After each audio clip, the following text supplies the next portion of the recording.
Kakinada international mafia సెంటర్లో తయారైందని ఎన్నికల commission Kakinada జిల్లాను నేరచరిత్ర ఉన్న ప్రాంతంగా గుర్తించి తగిన ఏర్పాట్లు చేస్తోందని కూటమి అభ్యర్థి పంతం నానాజీ వెల్లడించారు.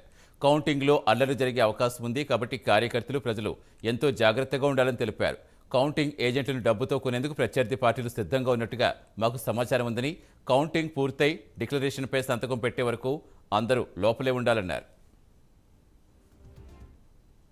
రాష్ట్రం మొత్తం మీద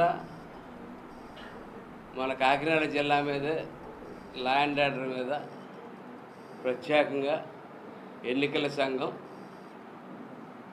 పూర్తి స్థాయి నిఘా పెట్టి పూర్తి స్థాయిగా దీన్ని ఒక నేర చరిత్ర గల ప్రాంతంగా గుర్తించి ముందుకెళ్తుందంటే మీరందరూ ఎంత ఆలోచించుకోవాలా, ఎంత జాగ్రత్తగా మా కార్యకర్తలు ఎంత జాగ్రత్తగా ఉండాలా, ప్రజలు ఎంత జాగ్రత్తగా ఉండాలా అన్న విషయం మీద మాట్లాడదామని చెప్పి కూడా పెట్టడం జరిగింది.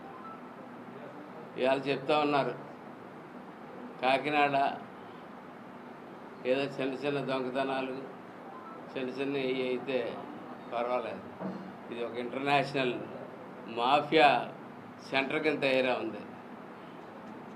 కాబట్టి రేపు ఎన్నికల కౌంటింగ్లో ఎంతటి దౌర్జన్యానికన్నా సిద్ధపడే అవకాశాలు కనపడతా ఉన్నాయి.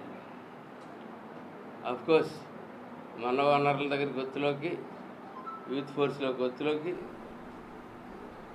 మా జనసేన పార్టీని జోలికి ఒక్కడ కూడా రాలేడు.